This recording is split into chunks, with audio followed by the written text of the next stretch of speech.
Check Ralph na sagutin kung paano nabawasan yung iba dahil talagang Kongreso po may alam yan. At dalawang pagkakataon po yan, sa BICAM at sa small committee. So I would like to ask the chair to furnish all of the members the signed report of the small committee for 2020. Bakit gumagalaw yung oras ko? Ayun na, nalito na oh. Tayo na, parang tinanong ng teacher, asan na yung project mo, ha? Ha? May project ba? Ano yun? Naku po, ayun na si ate. Pucha, bigla siyang parang nanood siya ng tennis. Pong. Oh, hindi niya alam ang gagawin niya. Ayun na nga, ang idadahilan nito mga to. 2025, hindi pa naman ako ang chairman yan. Iba pa chairman yan. Si Zaldi ko pa, tsaka si Stella Kimbo. Dancing with the beat with DJ Glenn on the mix. Marcos Bangag. Oy, magandang araw sa inyo lahat. Kamusta naman ang mga buhay-buhay nyo? Happy weekday to everyone. Kamusta mga bossing? Ito na naman ang inyong pinaka-paboritong fake news peddler sa balat ng YouTube. Ang Boss D, ang Boss Dada. At pasasakitin na naman natin ng mga ulo, katawan, at ay balumbalunan ng lahat ng mga demonyo, kawatan, Judas, Santanas, Barabas, Hestas, lahat ng mga switik, buwisit, salot, mga hinayupak, magnanakaw, mandarambong, mandurukot, lahat ng mga sinungaling, mambubudol, adik, bangag sa Pilipinas.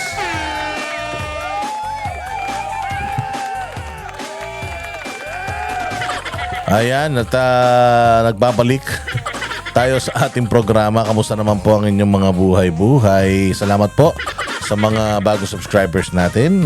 Pero marami pa rin po akong nakikitang nanonood sa ating palatuntunan ng hindi pa nakasubscribe. So, subscribe po kayo mga bossing dito sa ating palatuntunan sa ating channel. At meron din po tayong Facebook page. At follow nyo po lahat ng mga malulupit ng mga vloggers sa Pilipinas. Siyempre, Banateros, Banatbay, Coach Oli, Master Judea, Paring RJ, Jay Guevara. At siyempre, yung mga bisdakeros at saka yung mga biraderos, i-follow nyo po lahat yan. At saka yan, sila PH Update, ang mga idol natin. Idol! Sila Buster TV, Jojo de Guzman, Spencer Lacalle, lahat sila na mga magagaling. At ayun nga mga boss, napanood nyo ba yung napanood nyo yung vlog ni Banatbay? Grabe no, pati pala si Banatbay binastos sa Europe. Sabi ko sa inyo, ibang klase ma-insecure ang mga kapwa natin Pilipino. Ngayon first hand na experience niya na-experience siya first hand kung ano ang ugali ng ilan, hindi naman lahat ng ilan sa mga kababayan natin na mga epal sa ibang bansa. Pero na-open up ko rin kasi sa kanya na talagang medyo delicate sa Europe kasi marami dyan mga makakaliwa. Yung mga makakaliwa na tumakbo at ngayon ay nag-aasik ng lagim sa ibang bayan. Minsan nahahaluan tayo sa ating mga pagtitipon. Kaya ingat-ingat. Tingnan nyo yung mga katabi ninyo. Baka mamaya loyalista na yan. Okay, sabi ko nga sa inyo, napakadelikado talaga nitong ginagawa ni VP Sara. Kaya walang ibang puprotekta kay VP kundi tayo na mga nagmamahal sa mga Duterte. Tingnan ninyo yung mga kasamahan ninyo, yung mga katabi nyo sa paligid ninyo. Kung kagrupo nyo pa ba o hindi na. Kasi kung hindi na, nako, delikado si VP Sara. Tingnan yung maigi mga bossing. Kasi nga si Banat nabastos. Sa totoo lang, napakababait ng mga Duterte supporter. I was in Paris, ang saya dyan. Grabe, umatin dyan yung mga followers natin, mga subscribers natin, sympathizers ng KOJC. ano talaga, we sinelebrate natin yung pagkakaibigan natin. Pero ayun, sa kasamaang palad si Banat kanina ay tila ay parang nadali siya, merong isang epal. Sabi ko kung ako ang ginanon, putang ina, babasagin ko mukha kahit nasaan kaming bansa. Maniwala kayo. Sana makabalik tayo dyan. Pag nakabalik tayo dyan at ako'y papanalangin ko lang na ako'y ginanong putang ina mo, madideport tayo parehas. Kupal ka. Si Banat Bay pa naman, mabait na tao yan, hindi yan confrontational. Kung gusto mo magbida-bida, ibibigay niya sa'yo, putang ina mo, ikaw na. Ikaw na bida, ibibigay niya sa'yo yan, walang pakialam yan, hindi cloud chaser yan. Kilala natin yan, kaya lang naiinis tayo kapag kami mga Pilipino na nagbibida-bida na ganyan. Yung mga salot na wala namang mga ambag. Pero katulad ng sinasabi ko sa inyo, alam nyo, pagka ganyan, hindi yan mga Duterte supporter. Hindi talaga Duterte supporter yan. Nandiyan yan mga yan para manira. Tingnan nyo, merong isang pumiyok dyan sa The Hague. Nung kaharap ko, ang bait. Nung nasa Pilipinas na ako, nagwawalwal na. Hindi ba? Sabi ko sa inyo, yung mga yan, hindi mga Duterte supporter yan. Sinasabi pa nga na, yabang-yabang mo, Boss Dada. Baka mamaya hindi mo pa nakikita si Pangulong Duterte. So, alam mo na itong mga to, hindi to nakasubaybay sa mga Duterte. Kasi, walang nakasubaybay sa mga Duterte, hindi kilalaban na teros. Maniwala kayo sa hindi. Kaya maraming humahalo sa atin dyan na ginagamit lang yung event para lumaki yung kanilang followings, gagamitin ng Duterte crowd. Didikit kunyari, pero hindi yan mga Duterte supporter. Maniwala kayo. Nasabi ko sa inyo, nasa Amerika ako. Namimili ako sa Seafood City. Ayan yung mga Asian Asian grocery yan. Majority ng mga Pilipino diyan bumibili. Diyan kasi mabibili yung mga magic sarap eh. Namamalengke tayo doon. Hanggang doon sa Amerika, nakikilala tayo. Boss Dada, pa-picture sa grocery to naintindihan ko nung nakaraan, nasa Abu Dhabi kami. Pag malapag namin na Abu Dhabi, syempre, lipat kami ng ibang eroplano. Yung from Abu Dhabi to Pilipinas na, puro Pilipino na talaga yun. So, mula sa pagpasok ng gate hanggang sa eroplano. Ang daming mga nakakilala sa atin talagang pa-picture talaga. Kasi, mga Duterte supporter alam natin lalo na Middle East. Sa Japan, lalo. At saan ako magpunta, may nakakilala. Sa Hong Kong, so, lalong-lalo na. Sa Thailand, ganun din. Marami na tayong napuntahan na bansa. Lalo na dito sa Europe. Kahit saan ako magpunta, Boss Dada, sa aeroplano, Boss Dada. Minsan makakatabi mo, Boss Dada. So, ibig ko sabihin, kung ikaw lihiti mo ka na Duterte supporter, kilala mo kami. Either galit ka sa amin, inis ka sa amin, pero sigurado ko kilala mo kami. Pero yung hindi ka makilala, yung kukwestiyonin ka. Yung kukwestiyonin yung kredibilidad mo bilang isang Duterte supporter, alam mo na, pakawala yung mga hayop na yan. So nangyari kay Banat Bay, malas mo Banat? Kasi nangyari sa kanya, first hand na experience siya. Sabi ko kasi ingat ka sa mga katulad ako, hindi ba? Sabi ko nga sa inyo, nasa higa ko. Wala naman akong inaya doon, wala akong basta pumunta lang ako doon, Seminay, cover ako. Nagtanong ako, pinagsalita ako nila VP Sara, mga organizers sa stage, nagsalita ako. Hindi ko kinuha yung oras. Meron kaming 5 minutes, pero less than 5 minutes ang speech natin. Sawa na tayo mag-speech. So, lahat ng bansa pinupunta natin, nag-i-speech tayo. Hindi naman tayo sikat na tao. Ibig sabihin, I don't want to steal their thunder, ika nga. Yung ilaw ay agawin ko pa, mas may importante magsasalita, kaya mas sila yung priority. Magpapasalamat lang ako personally doon sa mga umaten. Ganun lang ako. Kita mo, hindi ba? Ang dami-dami namin mga vloggers doon. Ako lang naman yung pinagsalita nila. Nagyabang ba ako? Hindi, kasi tapos na kami dyan. Putay na yan. Sabi ko nga sa inyo, ako pinakamayabang sa lahat. Pero tapos na ako magyabang. Niyayabangan ko na lang yung mga kupal. Yung mga kupal na nagmamagaling.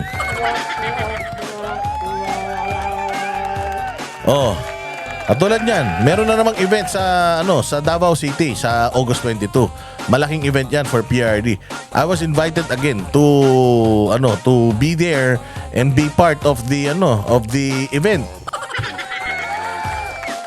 So, Kaya magtataka ka. Magtataka ka ng malaki kapag ka hindi nakilala ang Banateros. Ibig sabihin, pag di nakilala Banateros, hindi yan talaga Duterte supporter. Hindi ko naman sinasabi na obligado ka. Pero, sigurado ako, Banat Bay, hindi mo makikilala. Banat Bay, babastusin mo. Lalo ako kung ako bastusin mo ako harap-harapan, puta dala akong betlog ko kahit saan tayong bansa pumunta. Putang na magkakagatan tayo ng mukha. Maniwala kayo sa akin. Sabi nga, alam mo, meron nga isang instance dyan sa Paris Alam ni Ate Mayel yan Oo, itong kaibigan natin, magaling na kaibigan natin, si Mayor Queenie. Pinababa tayo dun sa estasyon kung saan, putya, iniiwasan yung estasyon na yun dahil ang dami hold-upper dun. Oo, pero alam mo, wala na kami magagawa kasi yung dadaanan namin papunta dun sa aming hotel. At yung lugar na yun, nandoon lahat ng mga homeless na mga taga Paris at lintik daw talaga dun, lintik ang hold-upan dun at ang dun. Kaya lang sabi ko, ako laking Cubao ako, laking Maynila ako. Laking Tondo ako, laking Cubao ako. Sabi ko, putya, sabi ko, hold upin tayo kung hold upin, pero sigurado sabi ko makikipagsapakan ako rito. Dumaan kami sa iskinita na talagang wala nang atrasan. Yung iskinita na yun, pulo-pulutong yung mga homeless na mga Aprikano. Hindi ko alam, siguro akala nila kalahi nila ako. Pero yung mga kasama ko takot na takot kasi nga hindi kami dapat dumaan doon. Kaya lang doon lang talaga yung daanan papunta sa hotel namin or else iikot kami sobrang layo. Naglakad lang kami. So sabi ko, okay lang yan. Basta sabi ko, pagka hinarang tayo rito, sasapakin ko isa-isa yan. Wala akong pakialam talaga kahit sino yan. Talagang buo ang loob natin kahit nasan tayo. Awa ng Diyos. Akala nila homeless din ako din. Mukha pala akong taong grasa.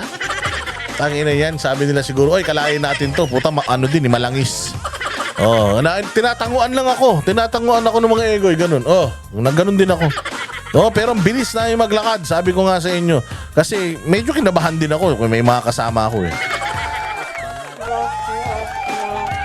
Sa Paris, ang dami kasing dyan.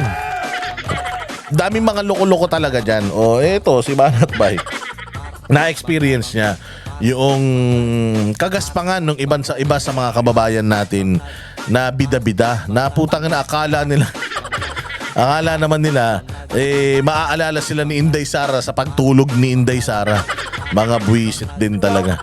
Kita mo ako, nandiyan ako sa The Hague. Anong ginawa ko? Nag-cover lang ako. Wala akong picture, hello, hi, hello, kwento. Ini-invite kami. Pinipili namin yung pupuntahan namin. Yung kasama ko dyan, ang pinakamagaling na si Kuya Anton. Pinipili namin yung ang dami nag-i-invite. Hindi ko lahat tinatanguan. Alam mo, isa-isang bilin sa akin ni Banat Bay yan Boss Dada, ingat ka sa mga followers na manlilibre. Ingat ka sa mga followers na manlilibre. Maniwala ka, isusumbat nila sa iyan. Kita mo, yung putangin ng baklang Harty ba yan dyan sa The Hague? Hindi ko kilalang hayop na yan. Mantakin mo, isinusumbat niya, sumama pa daw ako sa kanila ni Harry. Gago ba kayo? Diyos ko po. Hindi, pero totoo yun sumama daw ako sa kanila. Hindi ko naman sila kilala, tsaka hindi ko naman sila nakasama. In-invite lang ako isang beses, dinner, doon sa isang bahay na nandoon silang lahat, tapos picture, saglit lang yun, kain akong pakbet. Tapos tinagayan ako ng mga tekila. Maraming salamat dun sa host, kay Tita Stella. Takin mo, yung may bahay, hindi nagre-reklamo. Yung may bahay, inimbita, in-embrace naman tayo. Hindi naman tayo tumagal doon ng mga, ilang oras lang naman tayo tumagal, mga 1-2 oras. Mantakin mo yung isang nakikilamon lang din, siyang tawag dito, siya nanunumbat. Kahit sang kusing, wala naman siya rin naiambag. Ganyan, kaya sabi ko nga sa inyo kaya si Banat Bay, hindi siya masyadong nakikipagkita kapag pupunta sa ibang bansa, hindi siya masyadong nakikipagkita sa mga subscriber. Bakit? Pag nakipagkita ka sa subscriber, yung subscriber sa sobrang tuwa sa inyan, ililibre ka niyan ayaw na ayaw ni Banat Bay yun kasi noon, ginagawa niya rin yan na kita, sige, libre. Tapos, pagka hindi na kayo bate, isusumbat na. Yun ang pinakamasaklap sa lahat. Kaya yan. Kaya sabi ko nga, walang Diyo talaga. Na ngayon, nare-realize na rin ni Banat Bay Kasi hindi siya makaniwala eh.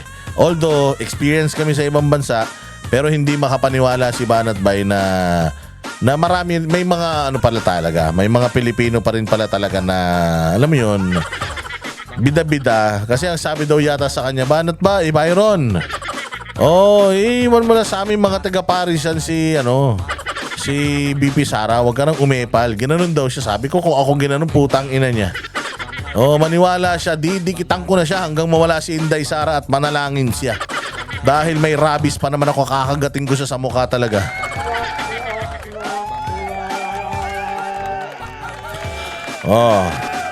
Kaya yan. So yun ang isang karanasan ni Banat na siya ay inis na inis.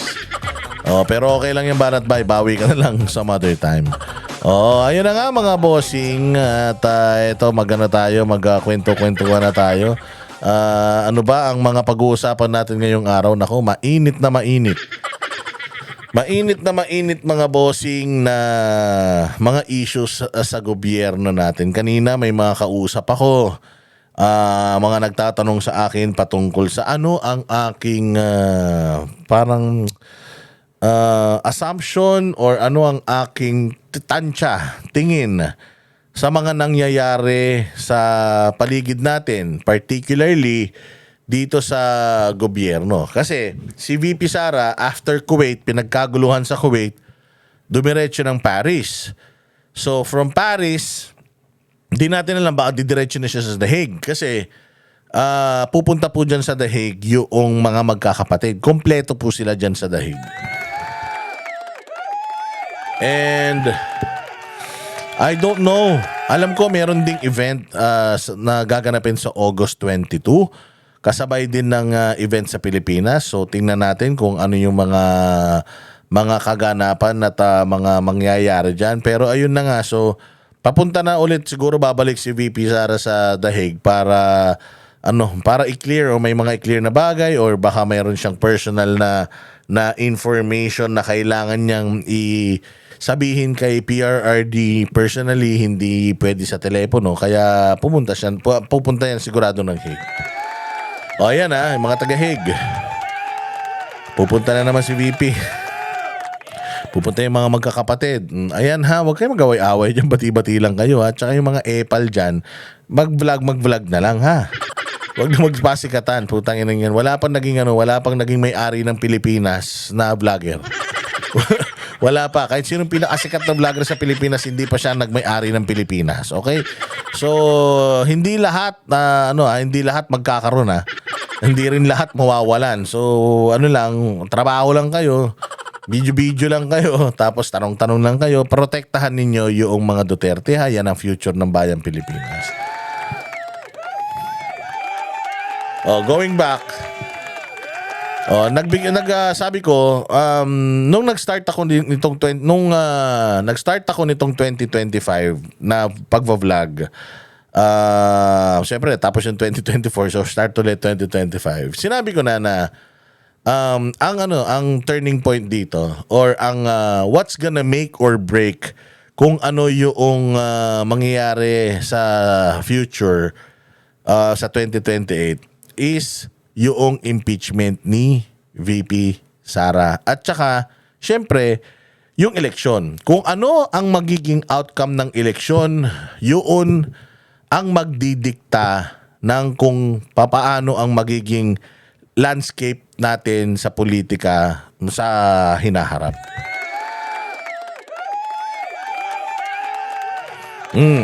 So,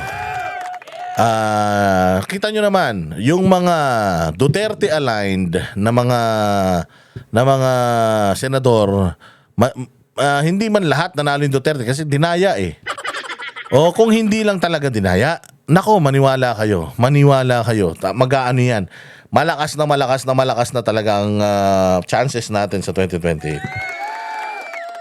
Okay, so majority ng mga senador ay nanalo. Ayan, nakita naman natin, hindi ba?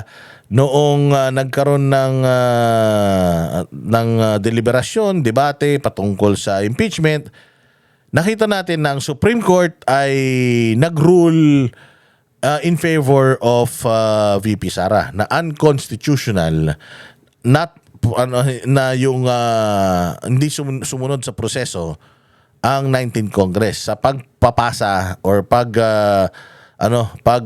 process ng articles of impeachment. Alam naman na natin yun na yung pang-apat na articles of impeachment, yung kanilang inaccommodate at pumirma sandamukal na mga congressman. Tapos yung mga congressman na yan, di umanong binayaran according to Tiangco. Tapos, and the history, kumbaga yung history nag-start doon. So ipinasa na madalian sa Senado and then niremand ng Senado, ibinalik sa kanila, tapos boom! Hindi pa man na ibabalik ng Kongreso sa Senado, pinawalang bisa na ng Supreme Court. So doon pa lang. Tapos nakita natin yung paninindigan, matatalino at matapang na paninindigan ng mga senador. 19-5 mga bossing. Actually 19-4.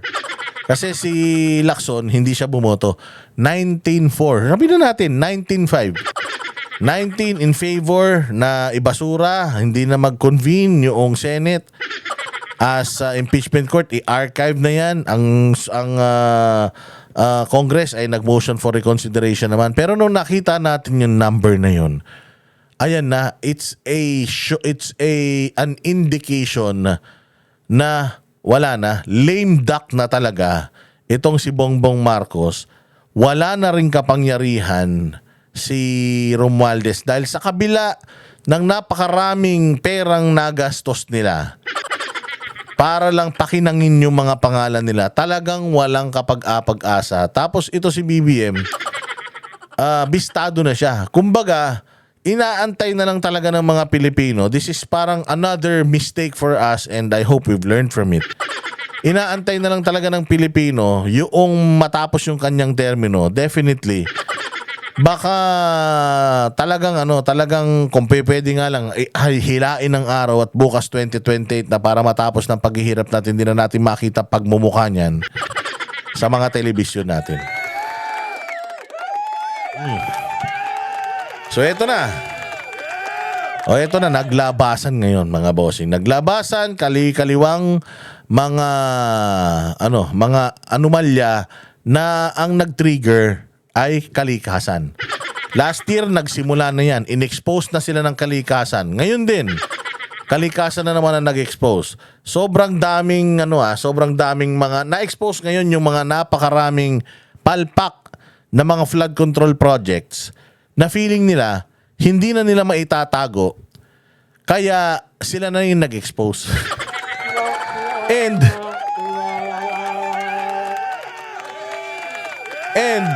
ang kanilang gameplay, supposedly, ipasa yan sa mga Duterte. Pero, yung mga projects na bumibigay ngayon, na ini-inspect nila, ngayong panahon nila. Maaaring,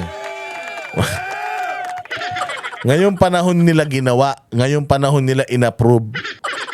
Oo. Na noong panahon naman ni Pangulong Duterte, in fairness, binabagyo na rin tayo niyan. Pero sa tuwing may bagyo, prepared tayo. Sa tuwing may malakas na sakuna, prepared tayo. Kahit na walang tulong ng ibang bansa, prepared tayo. May mga ganito ba? Binabaha, pero saglit lang. Binabaha, pero yung mga lugar na talagang alam natin na binabaha. Yung mga lugar na below sea level, yung mga Marikina na alam naman natin na umaapaw yung ilog diyan. Hindi pa rin tayo umaalis. Yun yung mga usual diyan sa Tumana, sa Silangan. Yun pa rin yung usual na mga binabaha nung panahon ni Pangulong Duterte. Pero ready ang NDRMMC, ready ang Department of National Defense, ready ang mga NGOs at mga private sector sa tuwing may mga bagyo, baha at sakuna. Laging prepared. Walang nagreklamo tungkol sa flood control project ng panahon ni Pangulong Duterte because napakaraming projects. Ngayon, may mga sinasabi nila na kaya nagkaroon ng problema sa pagbabaha dahil dun sa build. ni Pangulong Duterte dahil syempre ang dami niyang ginawang ang dami niyang ginawang kalsada, natabunan na yung mga ganito, yung mga waterways, blah blah blah. So itatry nila na idikit kay Pangulong Duterte yan as much as they can, pero hindi nila kayang idikit kasi tinan nyo isang indikasyon na humihina na yung administrasyon. Natatandaan ninyo nung unang 3 taon, Bagong Pilipinas, solid na solid sila. Sobrang solid nila mula barangay chairman hanggang gobernador, kanila. Pinagtatanggol sila, walang umiimik. Ngayon nakita ninyo, mga gobernador, mga mayor, isa-isa nang nagre-reklamo. O siguro, nakakulimbat sila ng napakaraming pera, yung mga nangontrata, hindi nila isinare. Kaya ngayon, umaaray ba? Ninanakaw nyo yung pera tapos sinasarili nyo. Kasi ang nagpasimuno niyan, si Mayor Magalong. O, nakita nyo, di ba? Nung nakaraan pa, sinasabi niya na yung mga source of corruptions ng DPWH, yung rock netting sa Baguio, ay grabe yan. Yung Cat's Eye, ay grabe yan. Yung mga flood control projects, ay grabe yan. Sinasabi niya ni Magalong. Pero nung matapos itong eleksyon, mga bossing, at nakita nila yung resulta ng mga Duterte, parang nanalo ulit yung mga Duterte, tapos yung mga align kay Duterte, tapos yung mga nagtraidor, marami ng mga malalaking pangalan na nagtraidor sa mga Duterte ang nalaglag. Ilagay na natin dyan, unang-una sa lahat, si Abalos. Gwen Garcia. Di ba? Abalos, Garcia, yung mayor ng Maynila, yung tumatakbong mayor ng dating congressman ng Marikina. Kumbaga, unti-unti nang nagbabago. Yun yung napansin ko na yung mga mayor biglang nagsasalita. Mga gobernador biglang nagsasalita sa flood control. Tapos, nung botohan ni Martin Romualdez, may 40 na kagad na hindi pumirma, bumoto pabor kay Martin Romualdez bilang isang speaker. Kasama naman dyan sila Dilima though. Pero ibig sabihin, meron ng mga congressman na independent at mas pinipili na lang na maging independent. Katulad niyan ni Toby Chanco. Mas pinili niya maging independent kaysa maging part ng kung ano-ano, majority, minority.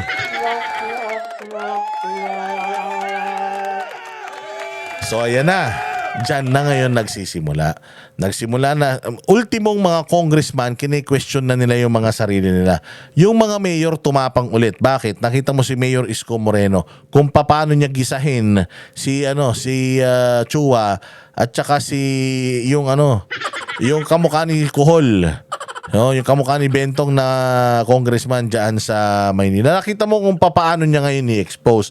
Pinakikita niya sa mga vlog yung feeling niya, yung sa kanya ay illegal na mga establishments na itinayo ng mga congressman sa mga illegal na lugar na milyon-milyon yung presyo.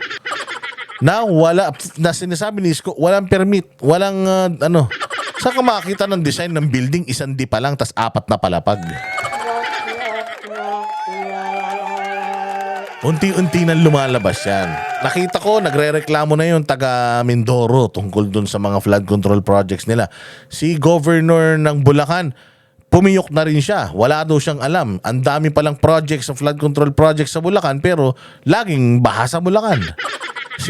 Kumbaga si Baguio, yung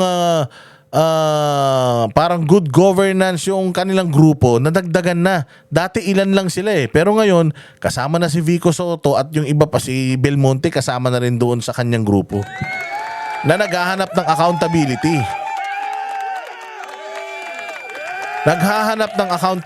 Accountability nung nakarang administrasyon, hindi. Accountability ngayon. Bakit? Nauubos ang mga pondo namin para dyan sa mga relief operation sa mga nababaha. Tapos malalaman namin na ganito pala kalaki, trilyon pala yung budget natin, mga bossing, sa DPWH. So ngayon, even the mayors are starting to react. Na teka, enough is enough. 3 years wala kayong nagawa. 3 years, bilyon yung pera, trilyon na yung perang nalaga sa atin, pero binabaha pa rin tayo. So, unti-unti, umaano na yung mga mayor. Tapos eto, binastos ni Pangulong Marcos harap-harapan si Chis Escudero na co-equal branch niya. Co-equal branch ng executive. Although, ikaw ang presidente, ikaw ang pinakamataas. Pero, wala siyang respeto na binaboy niya si Chis Escudero ng live sa kanyang speech. Hindi yan ginawa ni Pangulong Duterte ever. And kung gagawin ni Pangulong Duterte yan, always in a teaseful manner. Teasing. Yung nang uurat ba, nangungulit. Pero ito, talagang personal na sinabi na nagkaroon lang ng autonomy. Naging nagmala Supreme Court na. Mantakin mo, ginanon mo si Chis Escudero na presidente ng Senado. Anong ginawa mo? Tapos parang tinakot niya pa, sinabi niya pa kay Chis Escudero na paano ka makakapagpasa ng mga panukala mo?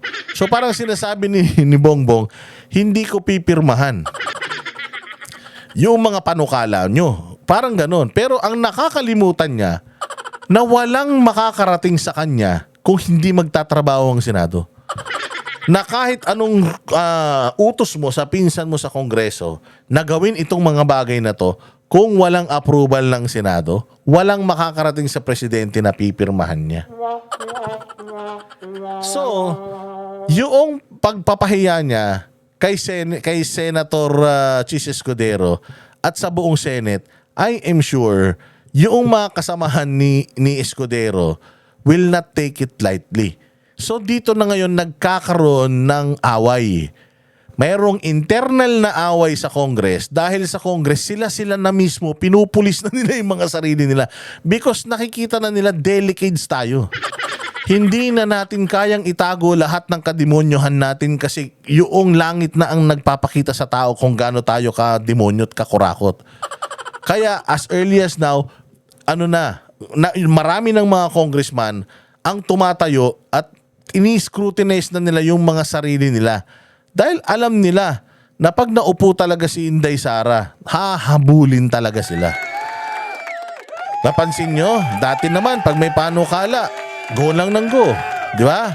O go lang ng go. Pag may panukala, go. Pag may panukala, go. Pagka nagreklamo ka, Senate inquiry, tapos congressional inquiry, tapos kulong ka, contempt. Di ba? Ganun doon eh. Pero ngayon nakikita mo, meron ng pumapalag. Tapos, meron ng mga tao that don't want to get associated or to be associated with them, nag-i-independent na.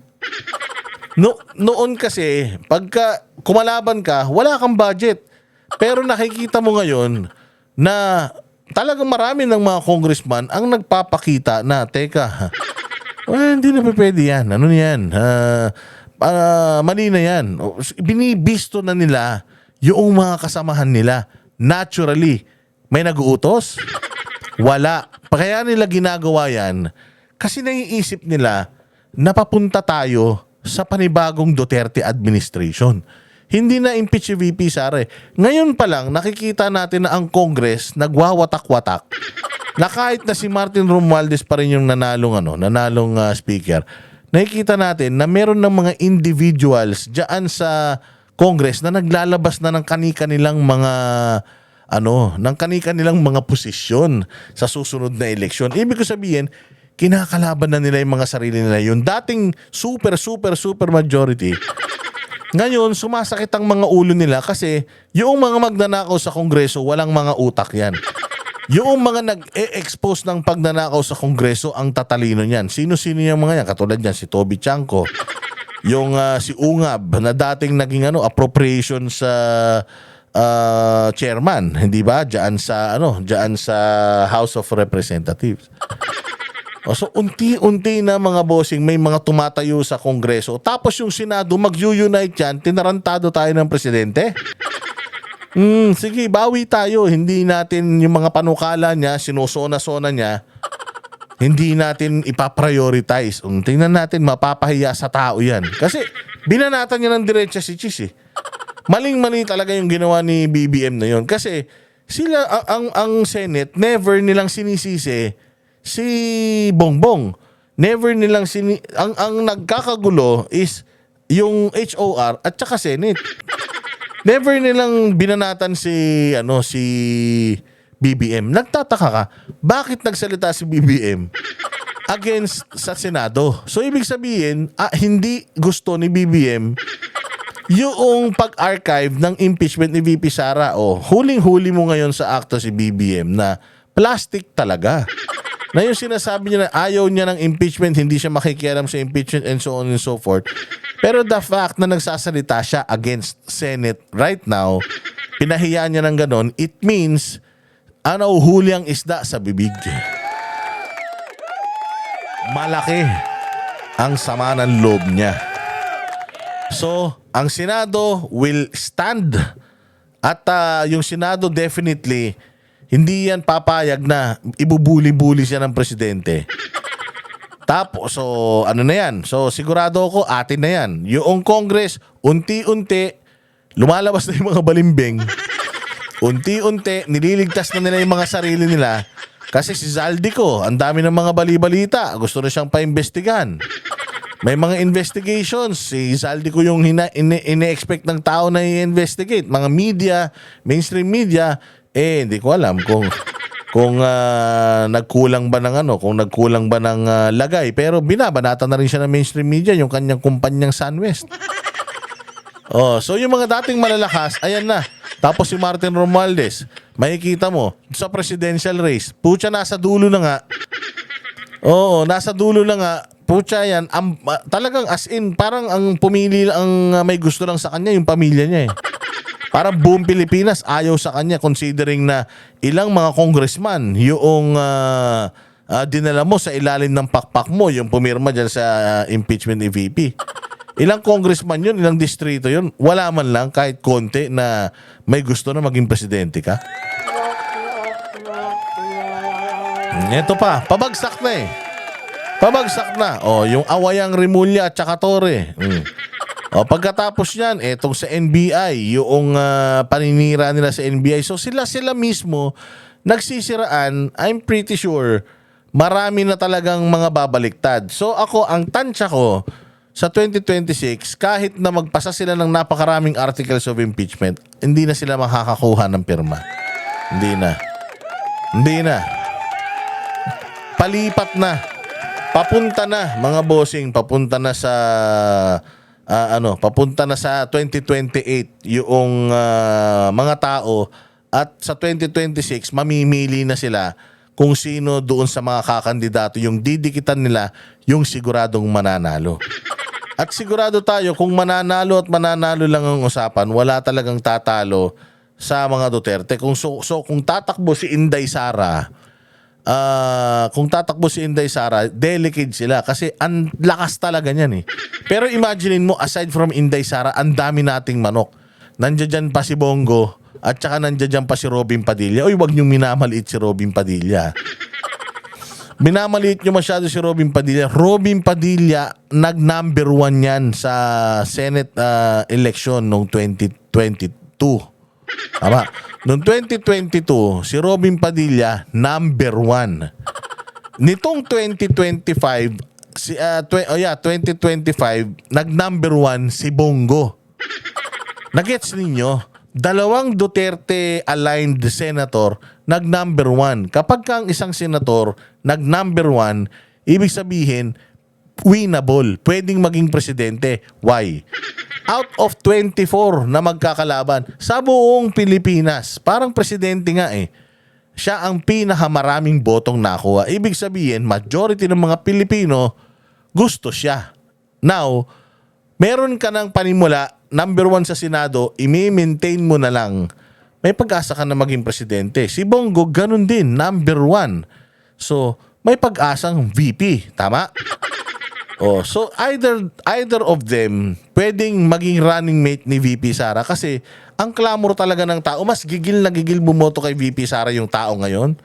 Alam mo kung bakit? Kasi inapi ng sobra ang mga Pilipino at sa sobrang api ng mga Pilipino, gusto nating makita na may matapang na presidente na hahabol doon sa mga nanakit sa atin nung nakaraang 6 na taon.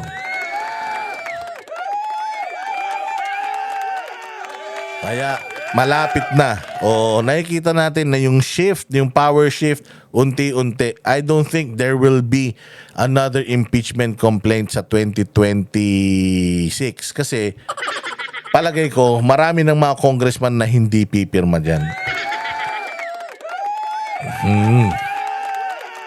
Bakit? Ma-expose sila kasi hindi nila hawak ang Senado. At yung Senado, ang ano niyan, buong Pilipinas yan.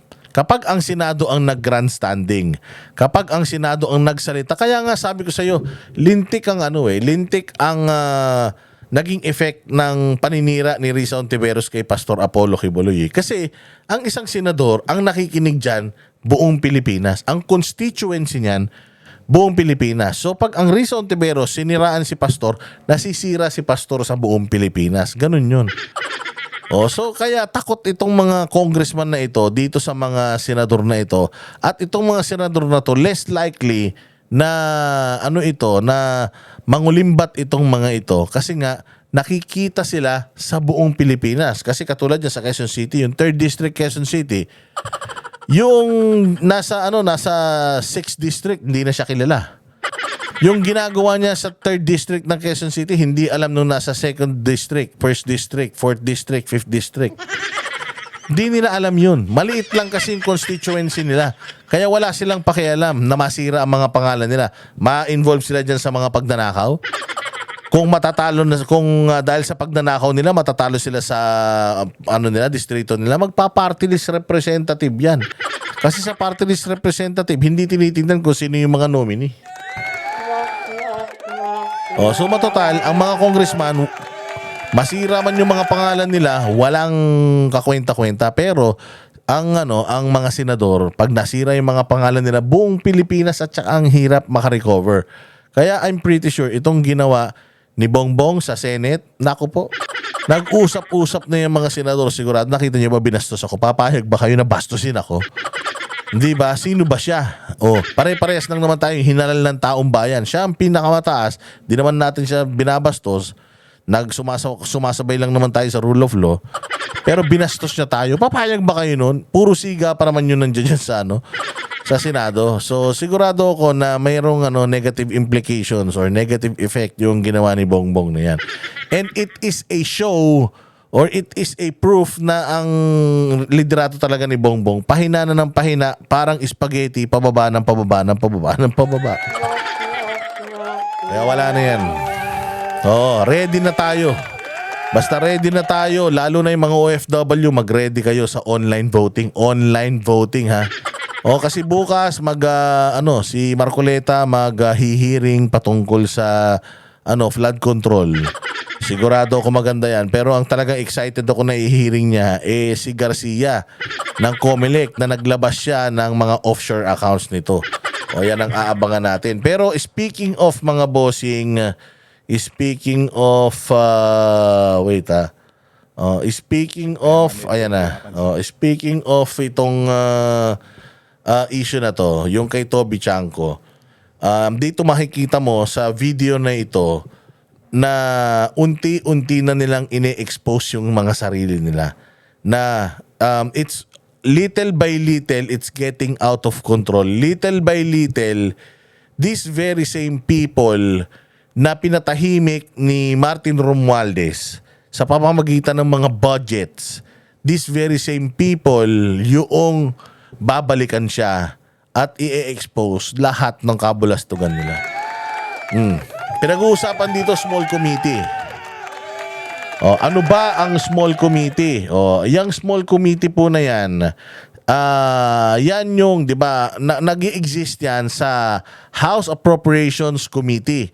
Yung malaking committee na papalooban yan ng mga small committees or subcommittee. Nadi-divide yan sa 12 na subcommittees. Nandiyan dyan yung kumbaga per department. Parang halimbawa sa transportation, sciences, agriculture, tourism, gano'n, small committee or subcommittee. So yung mga subcommittees na yan yung mga dumidinig noong mga budgets ng mga halimbawa ako sa DPWH. O yung subcommittee for urban development, halimbawa, sila ang didinig. Ngayon sila dapat yan talaga may mga report. Ito yung budget na hinihingi mo. Ito yung budget na para sa'yo. Ang bibigay namin sa'yo, ito, nabawasan. Bakit nabawasan? May justification doon. Nadagdagan. Bakit nadagdagan? May justification doon. So, ganun, hindi yun isang Committee on Appropriations. Dinidinig bawat isa, hindi po. Merong mga subcommittee. Kung sa, small committee on education. Ayan, sila naman yung magdidinig nung budget ng edukasyon. And then, sa plenaryo, magkakaroon pa yan ng panibagong defense nung kanilang mga budgets para ma-finalize kung dadagdagan ba nila, pakaltasan nila, or tama lang yung mga budget nila. Ganyan, di ba? 2026. Kasi sabi nga, gusto daw nila transparent. Sinabi din ni Pangulo na gusto niya na maging involved ang mga Pilipino at imbestigahan ang lahat ng mga kriminal. Eto ngayon, si Toby Chanco na nag-e-expose ng kabulastugan, neto ni Romualdez, ginisa niya dito si Swansing. Alam nyo, ito si Toby Chanco. Dikit pa ito kay Marcos Dikit na dikit ito kay Bongbong Marcos. Pero magtataka ka. Bakit parang binabanatan nito ni Toby Chanco yung leadership ni Romualdez? So anong ibig sabihin nun? Talagang merong conflict, merong crack sa loob na palaki ng palaki na hindi na nila yan kayang i-repair. Bakit? Kasi ang usapan ganyan, bilog. Mahirap. Money is the root of all evil.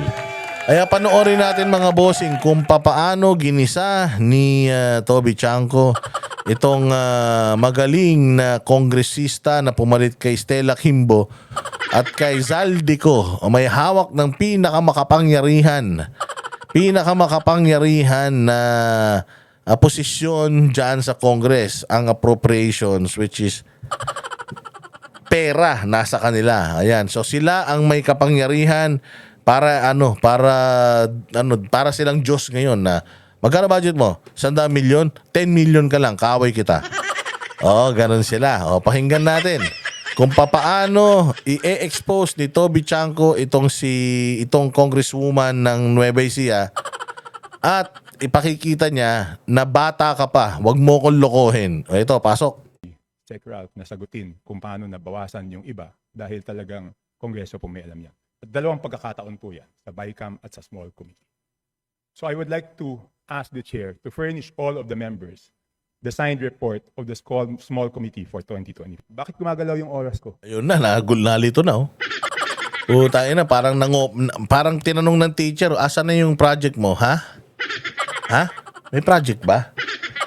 Ano yun? Naku po, ayun na si ate. Pucha, bigla siyang parang nanood siya ng tennis. Pong. Hindi niya alam ang gagawin niya. Ayun na nga, ang idadahilan nito mga to. 2025, hindi pa naman ako ang chairman yan. Iba pa chairman yan. Si Zaldico pa, tsaka si Stella Kimbo. Ba't sa akin yung itatanong? Ayun na, siyempre, hindi naman siguro, yan, lahat naman siguro may turnover.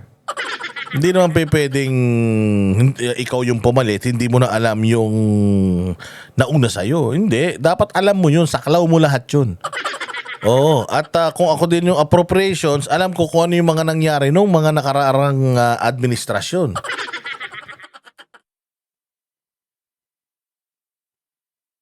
Hindi na bumulong, sabi, walang tangi. Hindi natin nabigay. Hindi natin na bayaran. Asan na? Kung Sandro, kausapin mo yung tatay mo. Di ba kaibigan ng tatay mo to? Ewan ko dyan. Akala ko nga rin, tropa yan. Di ba tanong ng tanong yan? Paano na to kung ano tinatanong. Sige, ito na. Thank you very much, Representative Chanco. The request will be put under consideration and we will let you know. Tayo na yun lang sagot nyo, wala. tagal nyo nag-usap-usap, 3 itlog kayo dyan, tapos wala kayong alam na sagot. Asan? Ha? Ganun sila, tapos biglang, sige, mamaya na lang. Pwede ba yun? Ngayon ka tinanong, tapos mamaya yung sagot.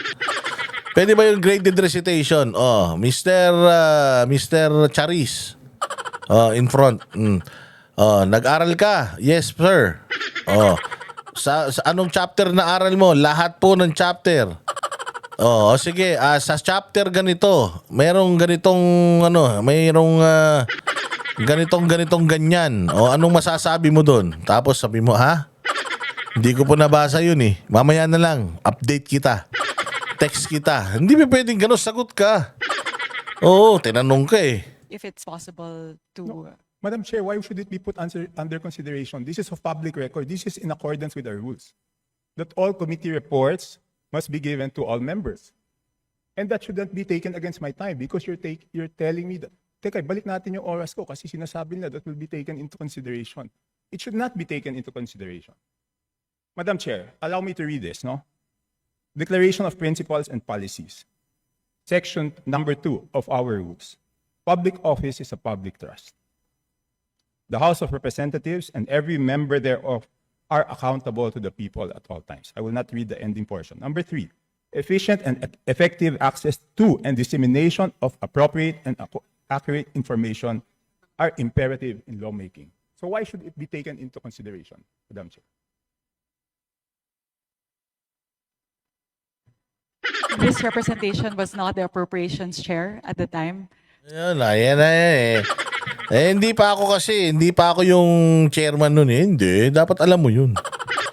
Dapat alam mo yun. Paano ka magpapatupad ng panibagong mga polisiya kung hindi mo aalamin yung dati. O siyempre, hihingin mo yung report nung dating nakaupo kasi baka masisi ka.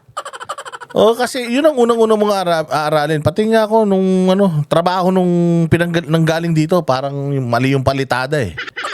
Parang mali yun. Di ba? Titingnan mo yun. Naku po, may problema rito. Baka ako masisi rito ha. Ito kakarating ko lang ngayon. Eto, nakita nyo, ang dami ng utang sa tindahan lintik, 2 papel na yung utang sa tindahan. Kakaupo ko pa lang ngayon. Ano to? Ako magbabayad nito? Di ba? Siyempre, bilang isang bagong dyan, talaga, chechikin mo lahat. Chechikin mo yung gripo. Chechikin mo yung banyo. Nagpa-flush ba yung inidoro? Hindi ba yan nilagyan ng medyas nung huling umupa? Hindi ba? Titingnan mo lahat. Kuryente, tubig, kung malinis ba. Titingnan mo yung mga dingding kung inaanay na. Hindi ba? I-check mo yan. Hindi pwedeng lilipat ka sa panibagong bahay na matutulog ka na lang. Pasok, sige, lagay mo lahat ng kama, matutulog ako. Tapos pag tinanong ka, wala, hindi ko alam. Hindi naman ako yung dating nakatira rito. Hindi pwedeng ganun. Sukol ka, Brad. Hindi makukuha ng mga pa-make-up niya yung mga ganyan. Nyari kayo kay Chanko. So the person who's covering the jurisdiction of that particular document, that is a document within the purview of the 19th Congress. Given that we've now crossed over to the 20th Congress, we would need to consider that request. Madam Chair, that's not acceptable. This is public records. Pareho pa naman yung COMSEC natin. At yan dapat linalagay sa archives. Patay ka ngayon. Tayo na, hindi ka pa pwedeng pabalik-balik. Kumbaga, ito si Chanko. Si Chanko, ilang estudyante na yung hinawakan niya. Kumbaga, 20 years na siyang nagtuturo ng parehas na year. Halimbawa, 3rd year high school. 20 years na siyang nagtuturo ng 3rd year. Sa tuwing tinatanong niya to, nasasagot siya nung mga dating batch. Tapos, ngayon, ikaw sa batch mo, iibahin mo yung sagot, hindi pwede yun. Sasabihin mo, bago lang po ako, hindi. Di ba, parang ganun yan eh. Pag galing ka ng 2nd year, nag-3rd year ka, di ba? Ganun. Nag-3rd year. Sino dito ang galing ng 2nd year, nag-3rd year na? Ako po. Okay. So, anong pinag-aralan nyo nung sa English, anong pinag-aralan nyo noon? Sige, sino? Ikaw galing ka sa 2nd year, nag-3rd year ka. Sige, what is noun? Hindi ba dapat alam mo na yun? Kasi galing ka sa 2nd year, nag-3rd year ka eh. Dapat alam mo na yun. What is adverb? What is adjective? Di ba? paktay ka pag di mo alam. Ibig sabihin, hindi ka nag-aral ng leksyon mo noong paano ka gumraduate na punta ng third floor. Paano ka napunta ng third year high school, fourth year high school kung hindi mo naintindihan? Baka binayaran mo yung mga teacher para pumasa ka o hindi ba? So, sabi nga ni Chanko, iisa lang COMSEC natin. Nabago lang, ikaw nabago ka nga lang dyan, pero yung COMSEC natin ni isa. O bakit hindi mo kayang i-provide? I-public record yan. Dapat yan, pag may hinihingi tao, record, may pakita kagad natin. Sila may ari niyan eh. O kaya nga sinasabi namin na kapag kailangan yung pera ninyo, ipakita ninyo, yung mga budget ninyo, ipakita ninyo. Dapat may ipakita ninyo eh. O kaya lang, di ba? Ito yung sinasabi natin na hindi nila may pakita kasi may lihim. O hindi tayo nagsabi makikita nyo rito sa punto ni Toby Chanko. Do I have to read the rules again regarding archives of all documents? So may ang daming violation, Madam Chair. Walang record, hindi binigay. Ngayon, it's not readily available. Walang record sa archives. Ano to, sikreto? Again, this representation was No, not the let's ask the appropriations committee chair. chair. Let's ask at the the time. committee secretary, where are the signed records of the 2025 small committee report?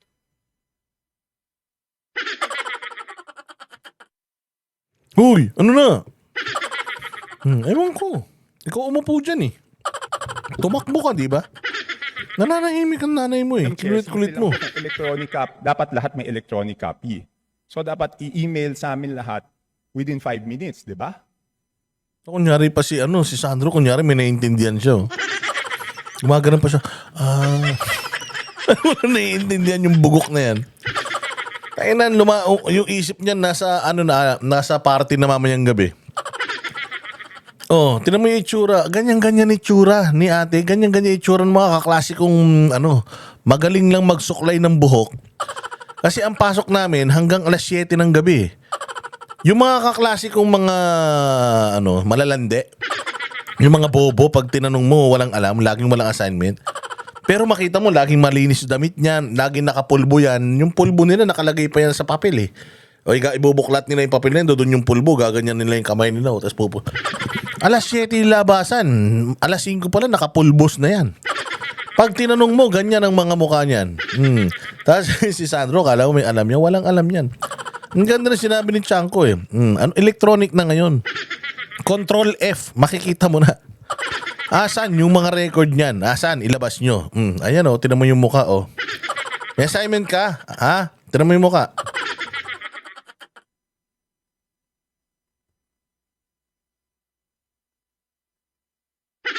Asan ba kasi yung assignment? Nilagay ko sa may bag eh. Wala nga. Paano nilagay mo sa bag? Meeting suspended. May suspended class. Response to the Honorable Chanko. We will look into the records and Madam- look at the Madam Chair. particular item. The subject matter of today's hearing is the briefing on the 2026 budget. So this is an internal matter that may No, be it's taken not. up with the Committee on Appropriations No, it's separately. not. So Madam we will, Chair, Madam Nag-recess. Nag-recess siya. Tapos sabi niya, wait lang hinahanap niya. Habang hinahanap niya, wala naman siya talagang hinahanap. Pipingutin ang teacher mo nun pagka yung bubuklat kang ganyan Pero alam ng teacher yun na niloloko mo siya, wala kang binubuklat talaga. Ninutin nga wala kang assignment, no? Meron po akong assignment. Naiwan ko lang.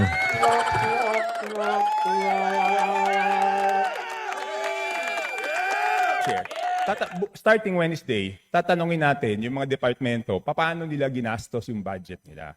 Paano natin sila tatanungin kung paano nila ginastos yung budget nila kung hindi natin alam paano sila nabawasan at paano sila nadagdagan. we So will be able to scrutinize the performance of the different agencies no, as no. well as the utilization of the different line items based on the 2025 performance. No. So this Tanga talaga Tatanungin natin sila kung papaano ginastos yung budget nila. Papaano nadagdagan, papaano nabawasan. Paano mo siya tatanungin kung wala kang pinagbasihan? Ngayon, ang pagbabasihan daw niya yung budget ng 2025. Tapos na ba yung 2025? Tapos na ba yung 2025? Hindi pa tapos. Kalahati pa lang eh. Putang ina, anong sasagot nila? Meron pa. Gulo-gulo nito ni ate. Does not preclude us from doing that scrutiny. Meron ba o wala? We would Mer- have to look into the records. May I ask exactly what you are asking for? The small committee report of the 2025 budget. Let us just ask the COMSEC kung meron o wala. Kung meron, why was it not filed sa archives based on our rules 15 days after? So meron ba o wala? Simple. Kung meron, bakit hindi na-file sa archives? Kung wala, I will let you proceed, Madam Chair. I will not hold this budget hostage. Gusto ko lang malaman, meron o wala? The HGAB itself, the output of the small committee is already embedded into the HGAB itself. So that's the report. That's the output of the small It's committee. not the report, Madam Chair. Based on our rules, each committee must come out with a report. No committee is exempted from coming out with a committee report. Hinahanapan siya na assignment. Assignment sa values education. Ang pinapakita niyang assignment yung sa PE. Ito, nagawa ko yung assignment sa PE. Nagawa ko nga assignment sa PE. Alam nga naman di ko magawa yung assignment sa values education. Naiwan ko nga. Hindi pwede yan. Ibang subject yan. Values education tayo. Ba't mo pinapakita yung yung assignment mo sa PE?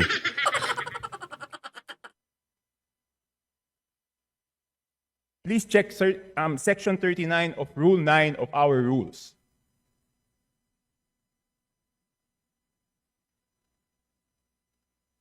Kasi di ba kung meron, ang dali-dali naman, di ba wala? Totoo naman yan, sir.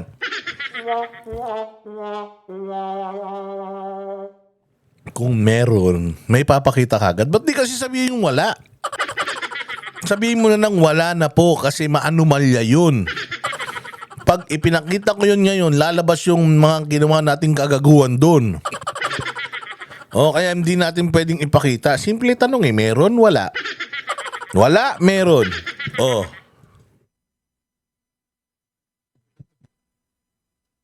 So the small Ang dami ng choir, Ang dami niya ng choir. May nakatayo na siyang Meron na siyang 3 nakatayo na choir. Walang hiya na yan, committee is subsumed within the Committee on Appropriations, and it is the Committee on Appropriations who's required to submit the committee report. In this case, the report and the output of the Committee on Appropriations is the HGAB. No, it's not. The HGAB is different from a committee report. Just like any other bill, the bill is different from the committee report. There must be a committee report included to the bill. It is not one and the same. At the point of after the committee hearings are done, the Committee on Appropriations comes out with a committee report, and then it moves to plenary, at which point we approve it and the small committee works. So now the output of the Committee on Appropriations, once that is elevated to the plenary, is the HGAB. No. So there's no other committee report that needs to be furnished by the Committee on Appropriations apart from the HGAB It itself. is not exempted from our rules, Madam Chair. Maliwanag, Section 39. Gusto nyo basahin nyo? Okay, I will ask the committee secretariat, how many meetings were held? There were 2 meetings. 2 meetings. Did you follow, nasaan yung minutes ng meetings?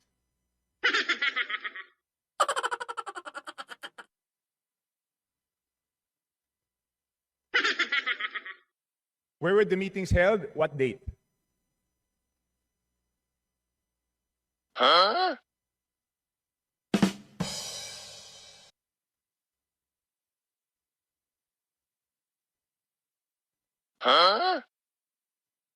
Ang tagal,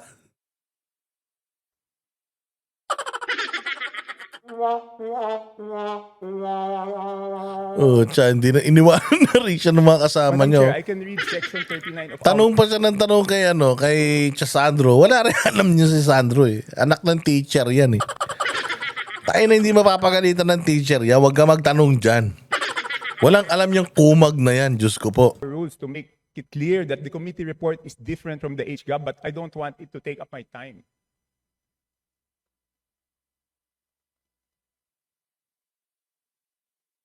Iba po yun eh. Kasi tignan nyo, yung BICAM, di ba may BICAM report? Doon sa BICAM report, teka muna, bait umaandar yung oras ko? Hindi pa na natatapos yung isyong rineraise ko.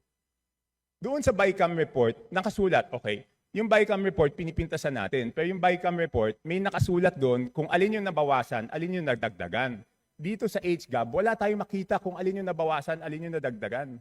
Hindi na nila alam yung gagawin nila. Oh. With the indulgence of Representative Chanco, so the COMSEC is currently looking into the specific request as well as the level of detail that you are requesting. No, within 5 minutes, I need the committee report. If we may please move on to the other questions Yes, while pwede. they're working on Yes, this. I will. But if within 5 minutes wala yan, ibig sabihin wala yan, ngayon palang gagawa yan. Ang gusto natin na committee report is the same as the BICAM. Okay? The same as the BICAM. Nakasulat kung saan binawas ang nadagdag. Okay, I will mention why it is very important. Okay, ito may dalawang distrito, no? At sino ang nag-introduce ng amendment? May dalawang distrito, hindi naman to kasalanan ng congressman doon sa distritong yon. Ang NEP nila is 2.530 billion. And then pagdating sa GAA, naging 20.999 billion. Isa pa, 1.508583 billion sa NEP. Pagdating sa GAA, 20,795. So, tapos ang pinasok lang sa BICAM dito is 5 billion and 4 billion each. So, ang napasok dun sa small committee is 13 billion, dun sa isa, yung isa 14 billion. So, sino yung nagpasok ng 13 billion na yun at saan tinanggal yun?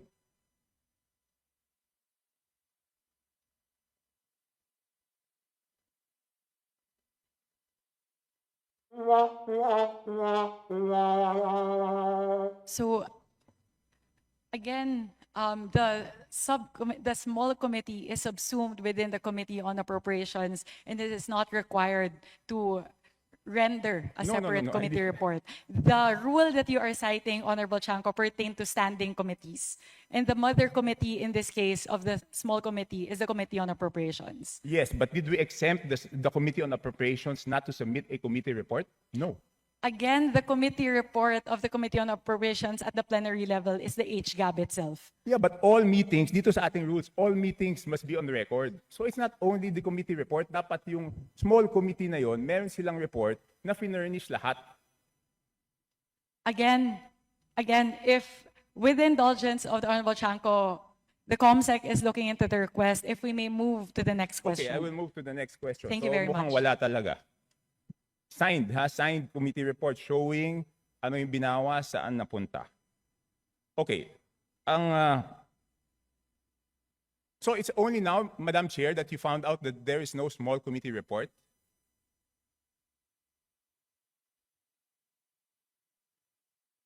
Madam Chair, it's only today that you found out that there's no small committee report?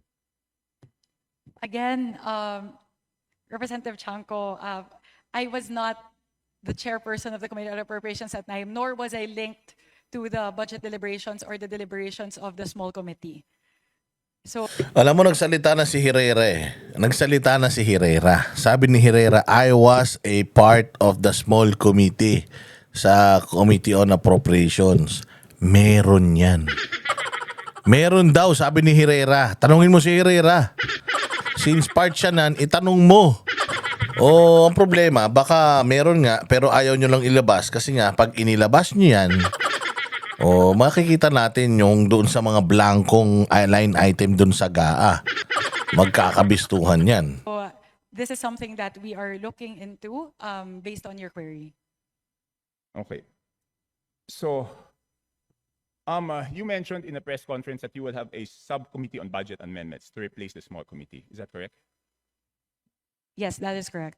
Does it mean that we will now strictly follow section 56 and 57 of our rules, that after we approve on second reading, no further amendments will be made? Yes, that is correct. So, lahat ng individual amendments will be tackled before approval on second reading? All amendments of institutional nature will all be included in the version of the bill that will be approved on second reading. No, not institutional. I'm referring to committee and individual amendments. Technically speaking, yes, both committee and individual amendments as moved, as tackled during the period of amendments in the plenary. So after the second reading, wala na pong babaguhin. Yes, that is correct. Okay. Sumunod, sino po ang mga membro ng small committee at paano sila pinili? As of now, it's an ongoing discussion. It will not be small. Oh, the It's actually subcommittee on be- budget amendments. Yes. So we are looking into representatives nominated by each of the political parties, plus the party list coalition, plus members of the minority. So we are looking at least 10 members. So So- discussions are still ongoing, so I'm unable to say definitively how many the members are and who the members are. So sinabi niyo po, political parties, majority, minority. That is correct. Bakit wala pong representative ang independents? Hindi pa po kami dapat tumingin din sa budget. That could be considered. Thank you very much for pointing that out, Representative Shanko. So is it a affirmative that the independents would be represented? Madam Chair, point of order, Madam Chair. Ay, salamat. Ay, salamat. May sumagot.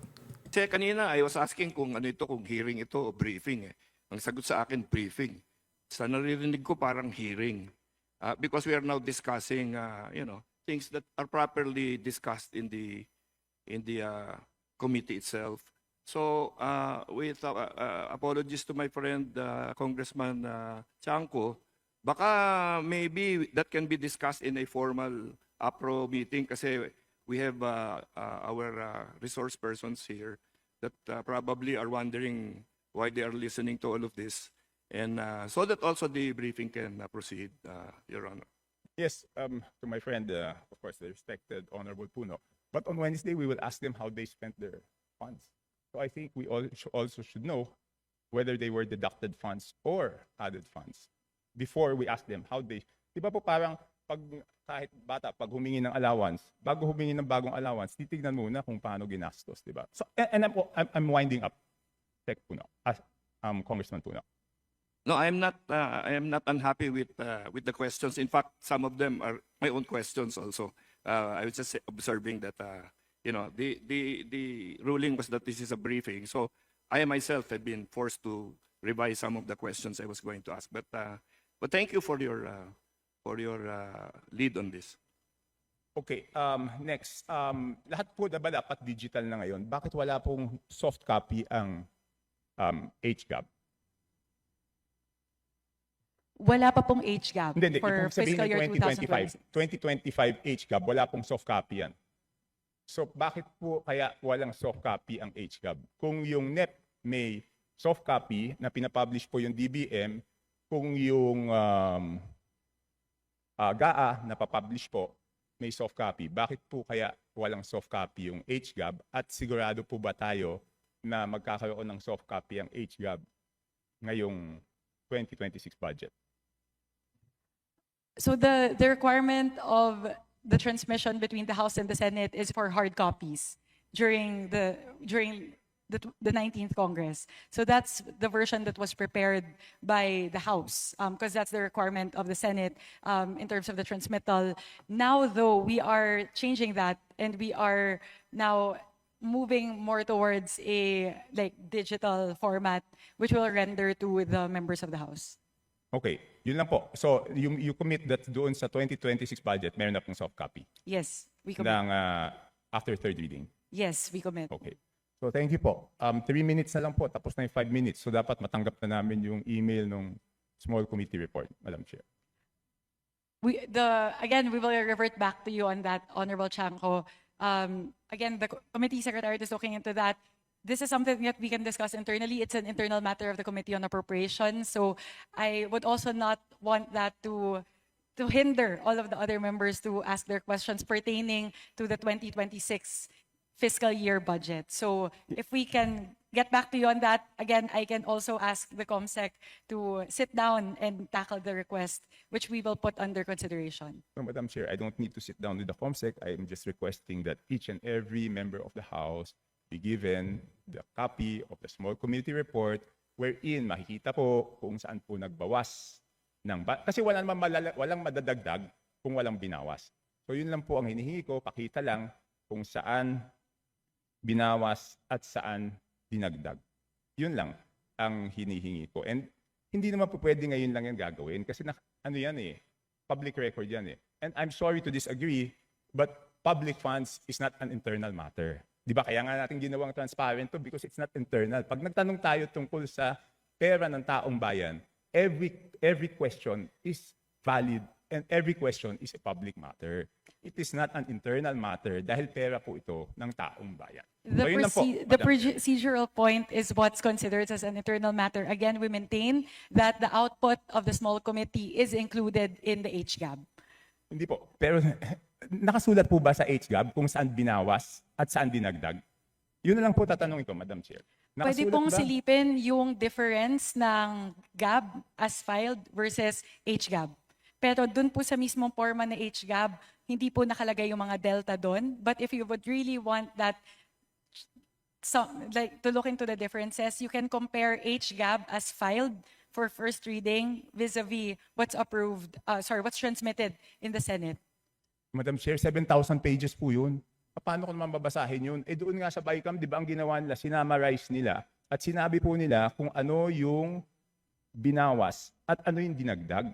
So bakit hindi po natin magawa yun? Di ba 7,000 pages, babasahin natin isa-isa tapos hahanapin natin alin yung tumaas, alin yung bumaba. Sa BICAM po, ang ginagawa po nila, sinasummarize, nakasulat po doon. And ang balita ko sa Senate, gagawin nila is aalamin kung sino yung nag-introduce ng bawas at sino yung nag-introduce ng dagdag. And I hope the same will be done in the House, Madam Chair. Noted on that, we will take that into consideration as we move forward with the reforms for the budget deliberations for the 20th Congress. Last question, Madam Chair. What will be the participation of the civil service, the CSOs, the NGOs, and the POs? Ganyan ang sagot mga bossing ng ng mga sinungaling. Balikan kita, pero hindi ka nababalikan yan. Sige, mamaya sagutin kita, pero wala na yan. Parang utang lang yan bayaran kita kagad, pero pag pinautang mo na, wala na yan. Malabo na, mas malabo pa sa ihi ng pusit yan.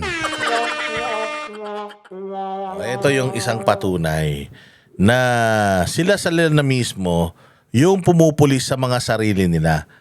Yung mga pumupulis ngayon, yaan yung mga puposisyon para hindi sila madamay sa paniningil ng taong bayan sa darating na eleksyon. Because some of yung mga congressmen dito, matatapos yung kanilang mga term sa 2028. And some of yung mga nandito, yung mga nakapasok ngayon, didepende yung kanilang re-election kung ano ang stand nila. Kasi kung hindi bababa ang trust rating ni VP Sara, magkukontinue yan. I am pretty sure, katulad din nung ginawa ng mga dating alyado ni Pangulong Duterte nung nagsilundagan ng napunta sa ibang mga partido, ganyan din ang gagawin ng mga yan. Lalong-lalo na ngayon, alam nila na si VP Sara talagang legal yung paghihiganti niya. Legal Legal yung paghihiganti ni VP Sara. Kasi hinayop nyo binwisit nyo at talagang tinarantado nyo yung pamilya nila All because of your politics. And narinig ko na to, si VP Sara, hindi basta-basta nagpapatawad. Ilang beses niya nang sinasabi yun na yung aking spiritual level is malayo pa sa spiritual level ng mga taga KOJC na kaya nilang magpatawad kagad. Si VP Sara, unfortunately, will not take what yung mga ginawa ninyo sa pamilya nila lightly. I am sure na babalikan sila niyan at babalikan talaga sila niyan. Kaya itong mga congressman na ito, yung mga gobernador, mayor na tumabla sa kanila, yung mga pinahirapan sila Senator Bato dahil, sir, pasensya na ha, okay tayo pero wag ka muna magpunta rito sa amin kasi pinag-iinitan kami. Yung mga ganong mayor, humanda kayo. Sabi ko nga sa inyo, the day of reckoning will come. Someday, it will come. At nakikita ko sa ngayon, it will be sooner than expected. Kamalas nyo. Ayan. So yan, mga kaganapan ngayong araw na ito. At sana kayo nag-enjoy, mga bossing. Mabuhay kayo. God bless us all and God bless the Philippines. Kita-kita po tayo muli sa susunod na vlog. Unti-unti, pagmasdan nyo, unti-unti yung mga dating tahimik nagsasalita na, yung mga dating tango lang ng tango pumipiyok na, yung mga dating takot mawalan ng budget, they're taking the risk. Tingnan nyo naman, di ba? Wala na yan. Senate, binaboy mo Senate. Ang mga senador will not take it sitting down. Itong Congress, bagamat nanalo si Romualdez, watak-watak na yan. Mantakin mo dati, lang yan, super majority and super minority. Ganun lang yan. Pero ngayon, meron ng independent, majority, minority. Di ba? Delegates na yan. Kung nga sa inyo, kapag kung ano yung magiging performance ng budget natin ngayong taon, kung ano yung performance nila, diyan nakadepende yung mga karir nila. At kung ano man ang mangyari ngayong budget ngayon, tapos babalikan natin yung 2025 na budget, bigla silang e-ekis, magpo-pushback, wait lang. Gaganon, alam na natin, may nangyaring kabulastukan talaga ng 2025 budget. Di ba? Basta abang-abang lang, marami mga mangyayari. At lahat ng mga mangyayari at mapapansin natin ay ating ibabalita. Muli po, makita-kita tayo sa susunod na kabanata. Kami ang boses ng masa, hindi natatakot. Katotohanan lang, di kami nalulunod. Walang bahid ng sismis, lahat ay totoo. Kahit sino ka pa, pag mali ka babanatan ka. Walang pinipili kulay, wala kaming kinikilingan. Basta para sa bayan, kami lalaban. Pagdama palakpakan, pag mali banatan. Di matitinag, di matatakot, para sa bayan tuloy ang sigaw. Sa harap ng kamera, walang halong takot. Mga baluktot, lahat kayo'y tutumba. Ang hustisya at totoo, yun lang ang mahalaga. Kahit sinong harang, di kami matitinag. Walang pinipiling kulay, wala kaming kinikilingan. Basta para sa bayan, kami lalaban. Pag tama palakpakan,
Ah.